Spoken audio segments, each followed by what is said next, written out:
मुख्यमंत्री को लगातार गुमराह कर रहे हैं कि मामला कोर्ट में है। सर बेसिक कैसी कौन सी भर्ती है, आप उठाकर इतिहास देख लीजिए कि वो कोर्ट में नहीं है। लोग नौकरी कर रहे हैं और सम्मान की ज़िंदगी जी रहे हैं, और हमारा मामला कोर्ट में लंबित है, इस बात का बहाना बनाकर यहाँ वहाँ ये भाग रहे हैं। जबकि कल राजन राय ने एकदम स्पष्ट कह दिया, शब्दों में कहा कि कोर्ट की तरफ से कोई रोक नहीं है, ये आपका रायता फैलाया हुआ है, इसको आप समेटिए, आपने अन्याय किया, आप उनको नौकरी दीजिए। महंगाई के दौर में आप समझ सकते हैं कि यहाँ पे मौजूद जितने भी साथी हैं हमारे अलग अलग ज़िलों से आए हैं, यहाँ पर रहना, सर्वाइव करना, खाना और रोज़ आकर गार्डन में बैठना और शाम को फिर टैक्सी से घर जाना, ये सब चीज़ें बहुत मुश्किल है। और हमारा सरसा समाज है, इस बात का गवाह पूरा प्रदेश है पूरा। अच्छा, कौन अधिकारी हैं जिनका कोई नाम पता है, नाम हम कुछ जानते हैं, कौन अधिकारी हैं जो ये सब कुछ कर रहे हैं? सर ये जो PS बघेल हैं, बेसिक शिक्षा में प्रमुख हैं, प्रमुख सचिव हैं, परिषद प्रमुख हैं, इन्हें बार बार कहते हैं।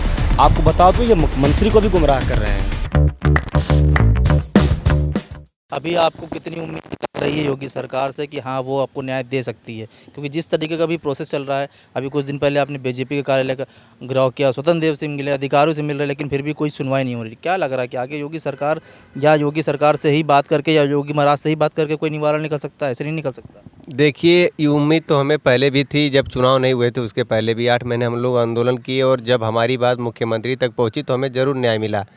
लेकिन उस समय उनके आदेश के बावजूद भी ये अधिकारी हमें चुनाव का हवाला दे करके हमारी नियुक्ति पत्र को रोक दिए, और उन्होंने कहा कि आपकी नियुक्ति पत्र चुनाव के बाद हो जाएगी। लेकिन चुनाव हो जाने के बाद सरकार भी पुनः बन गई, लेकिन अभी तक हम लोगों के साथ ये अधिकारी न्याय नहीं कर रहे हैं। जबकि मुख्यमंत्री का साफ साफ आदेश है कि आप इनके साथ न्याय करिए और बहुत जल्द से जल्द करिए। 1 हफ्ते के अंदर सब कुछ सारा शेड्यूल आ जाता है कि 6 जनवरी तक इनको नियुक्ति पत्र वितरित कर दिया जाएगा। लेकिन इस अधिकारियों को पता नहीं क्या लगता है कि इनको अपने घर से पेमेंट करनी है, कि हम लोगों के लिए मतलब कि एक मुख्यमंत्री का आदेश है, फिर भी ये उसका पालन नहीं कर रहे हैं। तो हमें अभी भी भरोसा है कि जब हमारी बात मुख्यमंत्री तक पहुंच जाएगी तो हमारे साथ ज़रूर न्याय होगा। अच्छा, कौन अधिकारी हैं जिनका कोई नाम पता है, नाम हम कुछ जानते हैं, कौन अधिकारी हैं जो ये सब कुछ कर रहे हैं? सर ये जो PS बघेल हैं, बेसिक शिक्षा में प्रमुख हैं, प्रमुख सचिव हैं, परिषद प्रमुख हैं, इन्हें बार बार कहते हैं। आपको बता दूं ये मुख्यमंत्री को भी गुमराह कर रहे हैं। आपको जानकर हैरानी होगी कल कि हमारा मामला कल हाई कोर्ट में लगा हुआ था। राजन राय की बेंच में राजन राय ने कल स्पष्ट किया, एकदम एक लाइन उन्होंने कहा, इनकी तरफ से एक वकील गए थे, सरकारी वकील JN माथुर, उनके सामने उन्होंने स्पष्ट किया कि सर हमने कहाँ रोक लगा रखी है। JN माथुर साफ साफ कहते हैं सर हम बच्चों को नियुक्ति देना चाहते हैं, विसंगतियाँ हुई थी हमारी तरफ से, इन बच्चों पर जो रोक लगी उसको हटा दीजिए। उन्होंने मुस्कुराते हुए कहते हैं सर हमारा ऑर्डर पढ़ लीजिए आप, हमने कहाँ रोक लगा रखी है। तो ये जो अधिकारी हैं ये ऐसी कौम से आते हैं सर, ये चाहते ही नहीं हैं कि दलित समाज के बच्चे, पिछड़े समाज के बच्चे इनका भला और ये नौकरी करे। इसीलिए मुख्यमंत्री को, मंत्री को लगातार गुमराह कर रहे हैं कि मामला कोर्ट में है। सर बेसिक कैसी कौन सी भर्ती है, आप उठाकर इतिहास देख लीजिए कि वो कोर्ट में नहीं है। लोग नौकरी कर रहे हैं और सम्मान की ज़िंदगी जी रहे हैं, और हमारा मामला कोर्ट में लंबित है, इस बात का बहाना बनाकर यहाँ वहाँ ये भाग रहे हैं। जबकि कल राजन राय ने एकदम स्पष्ट कह दिया, शब्दों में कहा कि कोर्ट की तरफ से कोई रोक नहीं है, ये आपका रायता फैलाया हुआ है, इसको आप समेटिए, आपने अन्याय किया, आप उनको नौकरी दीजिए। अच्छा, ये बघेल जी जो बता रहे हैं आप, ये बेसिक शिक्षा अधिकारी हैं, वहीं बेसिक शिक्षा विभाग में बैठते हैं? बिल्कुल वहाँ बैठते हैं सर, बार बार को शिक्षा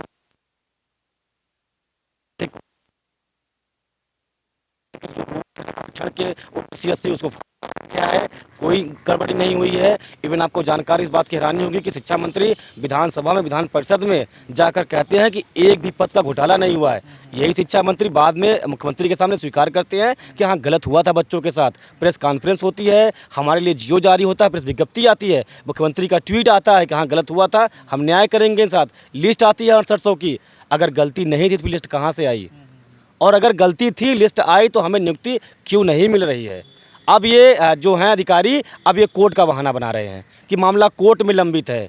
तो वो जाकर एक बार अपना इतिहास और अपना एक बार रिकॉर्ड मजबूत करके देख ले कि बेसिक कैसी कोई भर्ती नहीं है। बेसिक की क्या, यूपी में कोई ऐसी भर्ती नहीं जो कोर्ट में ना हो और लोग नौकरी कर रहे हैं। क्या स्टे है क्या हमारी भर्ती पर? स्टे नहीं है सर। और ये भ्रम था, JN माथुर के सामने कल राजन राय ने स्पष्ट कह दिया कि इनकी भर्ती पर कोई रोक नहीं है, आपका फैलाया हुआ रायता है, आप समेटिए, ये उनके शब्द थे। अगर ये अब भी नहीं करते हैं नियुक्ति हमारे लिए, तो ये हमारे प्रदेश के लिए, हम ऐसे पढ़े लिखे युवाओं के लिए दुर्भाग्य की बात होगी। तो मामला ये नहीं है कि कोर्ट में लंबित है या क्या चल रहा है, कोर्ट से इसका कोई लेना देना नहीं है। आप नियुक्ति पत्र दे सकते हैं। और ये मुख्यमंत्री के आदेश की जो अवमानना हो रही है वो भी कहीं ना कहीं इन युवाओं की जो भविष्य है उसके साथ खिलवाड़ कर रही है। एक सवाल और पूछना चाहूँगा, इसमें जो सबसे बड़ी आप लोग की प्रॉब्लम आ रही है आगे के लिए, वो बड़ा फैक्टर फंस रहा है इसके अंदर।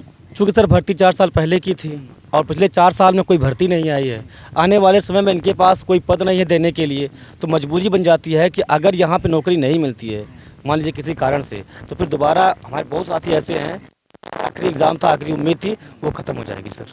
वो एज होने के बाद उनको किसी और विभाग में नौकरी नहीं मिल सकती, या तो वो प्राइवेट नौकरी करें। प्राइवेट कहाँ मिलेगा सर? प्राइवेट में इतना ज़्यादा नुकसान हुआ है।